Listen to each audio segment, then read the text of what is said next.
आणि यानंतर आणखी एक महत्त्वाची आणि मोठी बातमी बघूया।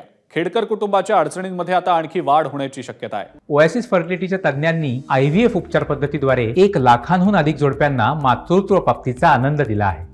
मोफत अपॉइंटमेंट बुक करण्यासाठी आजच संपर्क साधा। खेडकर कुटुंबाची थर्मोवेरिटा कंपनी ही अनधिकृत असल्याचं उघड झालंय। 2,77,000चा कर थकवल्याप्रकरणी पिंपरी चिंचवड महानगरपालिकेनं याआधीच ही कंपनी सील करण्याचे आदेश दिले। त्यातच आता ही कंपनीच अनधिकृत असल्याचं उघड झालंय। रेड झोनमध्ये कंपनी उभारल्यामुळे ती अनधिकृत असल्याचं स्पष्ट झालेलं आहे। त्यामुळे आता या कंपनीवर लवकरच हातोडा पडणार आहे। या अनुषंगानं पिंपरी पालिकेकडून कारवाईचा बडगा उगारायला सुरुवात देखील झाली आहे।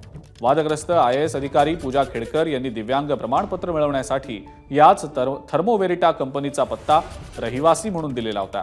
पिंपरी पालिकेचे अतिरिक्त आयुक्त प्रदीप जांभळे यांनी ABP माझाला ही एक्सक्लुझिव्ह माहिती दिलेली आहे।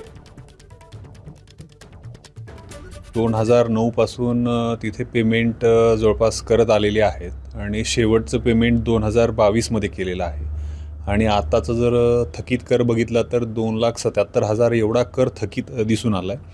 मग आपण नियमानुसार जी मागं जप्त करण्यासंदर्भाची जी काही कारवाई आहे सील करण्याची प्रॉपर्टी ती आपण चालू केली आहे। जे आपल्याला महाराष्ट्र महानगरपालिका अधिनियमामध्ये जी तरतूद आहे की आपल्याला एखादी जर प्रॉपर्टी टॅक्स देण्यासाठी जर कोणी हलगर्जीपणा करत असेल किंवा वेळेत भरत नसेल तर आपण त्या प्रॉपर्टीला जंगम मालमत्ता आणि आपण स्थावर मालमत्ता सील करतो। त्या नियमानुसार ती आपली कार्यवाही केली जाईल। ABP माझा, उघडा डोळे बघा नीट।